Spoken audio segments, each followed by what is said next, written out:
तो आज षष्ठी है, देवी मां के कपाट खुलने का दिन है। आज से देवी मां के दर्शन शुरू हो जाएंगे। पीएम मोदी आज वर्चुअल मंच के जरिए पश्चिम बंगाल में पंडालों का उद्घाटन करेंगे। दरअसल पंडालों का उद्घाटन तो एक बहाना है, लेकिन मकसद असली क्या है? बंगाल की जनता का मन जीतना।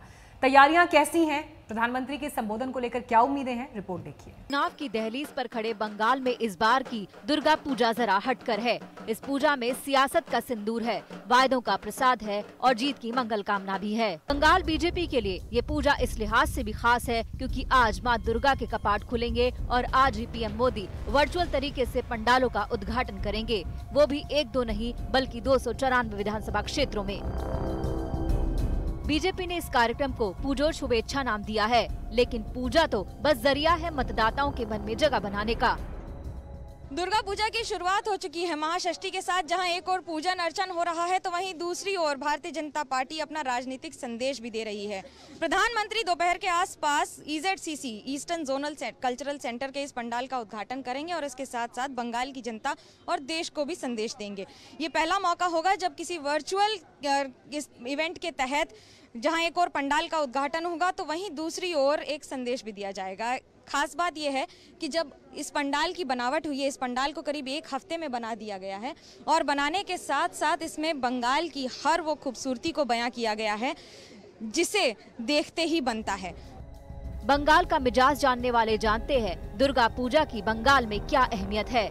पूजा प्रबंधन समितियां यहाँ की सियासत से जुड़ी हैं और इन प्रबंधन समितियों पर TMC का कब्जा है। JP नड्डा पहले ही मिशन बंगाल का ऐलान कर चुके हैं। उनके मिशन की शुरुआत भी सिलीगुड़ी में देवी मां की आराधना के साथ हुई। नड्डा लगातार बंगाल दौरे पर हैं। ममता बनर्जी पर हमले जारी हैं। CAA लागू करने का ऐलान कर बीजेपी ने इस घमासान को और तेज कर दिया है। जहां तक CAA का सवाल है, सिटीजन्स अमेंडमेंट एक्ट, ये सिटीजन्स अमेंडमेंट एक्ट तो पास हो चुका है। आपको सिटीजन अमेंडमेंट एक्ट मिलेगा और मिलना तय है। अभी रूल्स बन रहे हैं।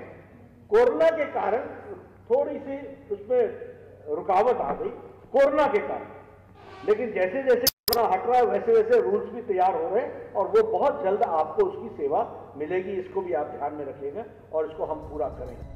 अब दुर्गा पूजा के मन से बंगाल के नाम पीएम मोदी का पैगाम जारी होगा। देखना होगा कि पीएम के संबोधन में सियासत कितनी गहरी छाप छोड़ती है। कोलकाता से मनोज्ञा लोईवाल के साथ आज तक ब्यूरो। और इसी खबर पर हमारे 2 संवाददाता इस वक्त तमाम जानकारी के साथ जुड़ गए हैं। मनोज्ञा लोईवाल हमारी संवाददाता जुड़ गई हैं, इंद्रजीत कुंडू हमारे साथ है। सबसे पहले मनोज्ञा, आपका रुख करते हुए, कोरोना का दौर है, बहुत कुछ बदल गया है। इस बार वर्चुअल संवाद की कैसी तैयारियां हैं? किस तरीके से आप वहां पर मौजूद हैं और देख पा रही हैं कि क्या तैयारियां प्रधानमंत्री के संबोधन को लेकर की गई हैं? जी, शुभ महाषष्ठी। आज जब भी किसी से मिलते हैं या संवाद करते हैं तो शुभ महाषष्ठी से शुरुआत करते हैं। कुछ ऐसा ही संवाद आज प्रधानमंत्री भी स्थापित करना चाहते हैं पश्चिम बंगाल के साथ दुर्गा पूजा के अवसर पर, जहां मां अष्टमी, आज महाअष्टमी के पूजन अर्चन की शुरुआत होगी तो वहीं मान लीजिए भाजपा भी अपना बिगुल बनाने के पूरे मिजाज में है। मैं इस समय हूँ EZCC में, ईस्टर्न जोनल कल्चरल सेंटर। ये वो जगह है जहाँ पर पूजन अर्चन होगा, जिसे कहा जा रहा है कि यही वो पंडाल है जहाँ प्रधानमंत्री नरेंद्र मोदी जिसका उद्घाटन करेंगे। इसके अलावा 10 सेंटर्स हैं, 10 पंडाल बनाए गए हैं जहां पर ये संबोधन दिखाया जा रहा है।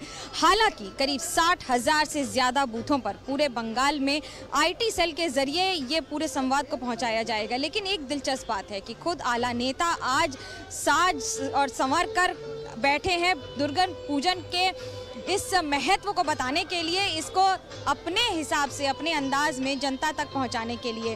ये बात सच है कि पश्चिम बंगाल में दुर्गा पूजा पर हमेशा तृणमूल कांग्रेस का ही कब्जा रहा है, लेकिन अब जहां एक और राजनीति है तो वहीं दूसरी ओर दुर्गा पूजा का इस पूरे मंत्रोच्चारण के साथ किस तरह से भाजपा अब अपनी जगह बनाने का प्रयास कर रही है। प्रधानमंत्री जो संबोधन करेंगे उसमें कई बातें रखने की ये है कि पहला कि आने वाले दिनों में किस तरह से दुर्गा पूजा का सेलिब्रेशन तो करें, लेकिन वहीं साथ ही साथ मास्क भी लगाएं। और इन सब के बीच में अभी जब हम बात कर रहे हैं तब एक और डोना गांगुली तो बाबुल सुप्रियो और ये सब भी परफॉर्म करेंगे।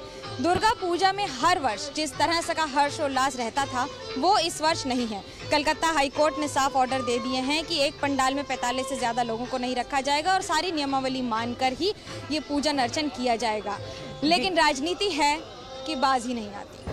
और देखिए मनोज, जिस बात का आप जिक्र कर रहे हैं कि राजनीति का कोई मौका छूटता नहीं है, लेकिन ये दिन अपने आप में बहुत शुभ। और इंद्रजीत कुंडू भी हमारे साथ मौजूद हैं। इंद्रजीत, आपको भी शुभकामनाएं षष्ठी की। प्रधानमंत्री नरेंद्र मोदी कुछ ही देर में संबोधित भी करने वाले हैं, लेकिन देखिए ये संबोधन अवसर अपनी जगह, लेकिन इसके जरिए साधना क्या है? 2021 में पश्चिम बंगाल की जमीन, अभेद्य किला, तैयारी है ममता बनर्जी को घेरने की। किस तरह का बज़ वहां पर है और तृणमूल का क्या रिएक्शन है?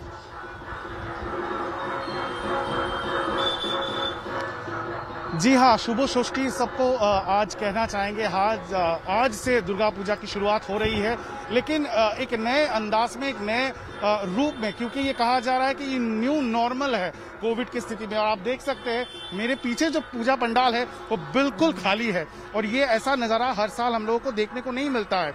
इस साल कोर्ट से कह दिया गया है कि 45 लोगों से ज्यादा दुर्गा पूजा पंडाल में क्लब मेंबर्स ही सिर्फ रह सकते हैं, उन 45 लोगों में से, और बाकी पब्लिक की एंट्री ही नहीं है। तो आप देख सकते हैं जो पुरोहित है वो खुद अकेले यहाँ पे जो पूजा है उसकी तैयारी में जुटी हुई है, और कोई सदस्य यहाँ पे इस वक्त मौजूद नहीं है। तो शायद यही है न्यू नॉर्मल। लेकिन दुर्गा पूजा को लेकर सियासी गर्मा चुकी है, सियासी राजनीति जो है पश्चिम बंगाल में।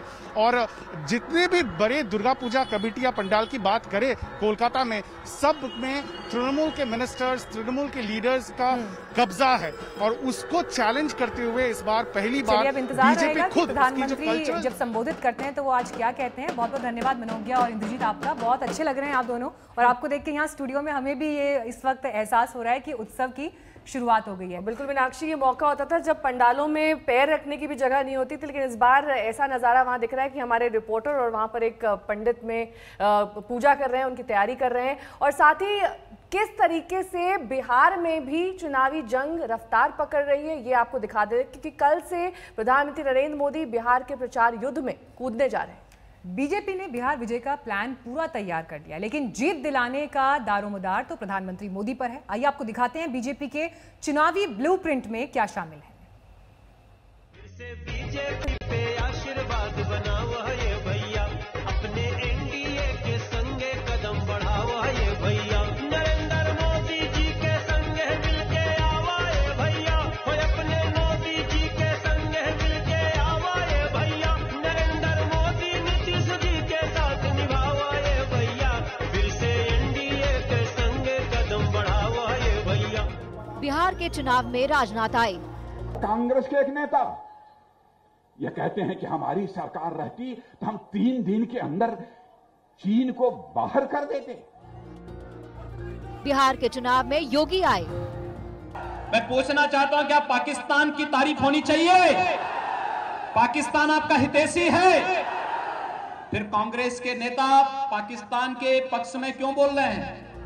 अब बिहार के चुनाव में पीएम मोदी की एंट्री हो रही है। प्रचार युद्ध में कल यानी 23 अक्टूबर को मोदी हुंकार भरने जा रहे हैं। नरेंद्र मोदी जी के संगे मिलके आवा ये भैया, अपने मोदी जी के संगे मिलके आवा ये भैया, नरेंद्र मोदी नीतीश जी के साथ निभावा ये भैया।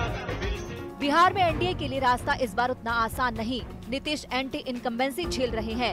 एलजेपी एनडीए से बाहर आ चुकी है। तेजस्वी मुकाबले में दिख रहे हैं।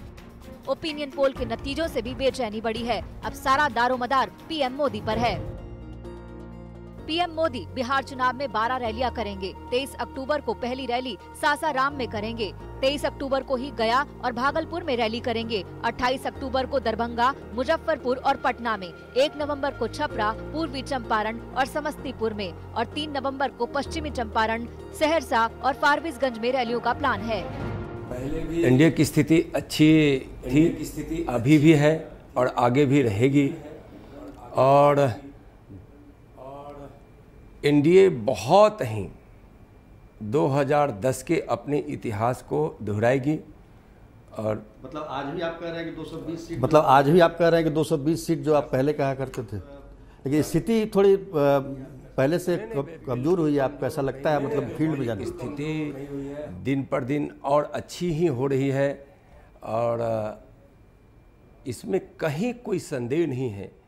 देखिए, सब लोग अपनी अपनी बात करते हैं, कहने के लिए किसी को कोई रोक नहीं सकता है, लेकिन एनडीए की स्थिति बहुत ही अच्छी है और 2010 के इतिहास को एनडीए बिहार में दोहराएगी। बिहार में बीजेपी ने चुनावी प्रबंधन की पूरी तैयारी कर ली है। हर एक विधानसभा क्षेत्र को 3 मंडलों में बांटा गया है। एक मंडल में 10 शक्ति केंद्र होंगे। एक शक्ति केंद्र में 100 बूथ होंगे। हर बूथ पर सप्तऋषि यानी 7 लोगों की नियुक्ति की गई है। अब जरा ये भी जान लीजिए कि बीजेपी का सप्तऋषि प्लान क्या है। एक शक्ति केंद्र में एक प्रमुख, एक सह प्रमुख, एक मेंटर, एक एससी सदस्य, एक एसटी सदस्य, एक सोशल मीडिया एक्सपर्ट और एक महिला सदस्य को रखा गया है। ऐसा प्रबंधन बीजेपी पहले भी आजमाती रही है, लेकिन तुरुप का पत्ता तो इस बार भी पीएम मोदी ही होंगे। मोदी का कामकाज ही बिहार में बीजेपी के काम आएगा। दिल्ली से हिमांशु मिश्रा के साथ आज तक ब्यूरो। फिलहाल रुकना होगा एक छोटे से ब्रेक के लिए। फौरन होंगे हाजिर कुछ और खबरों के साथ। देखते रहिए आज तक। नमस्कार, मैं हूं अंजना ओम कश्यप। हमें उम्मीद है ये वीडियो आपको पसंद आया होगा। लेटेस्ट खबरों के लिए यूं ही देखते रहिए आज तक और इस वीडियो के पसंद आने पर लाइक, शेयर एंड सब्सक्राइब करना ना भूलें।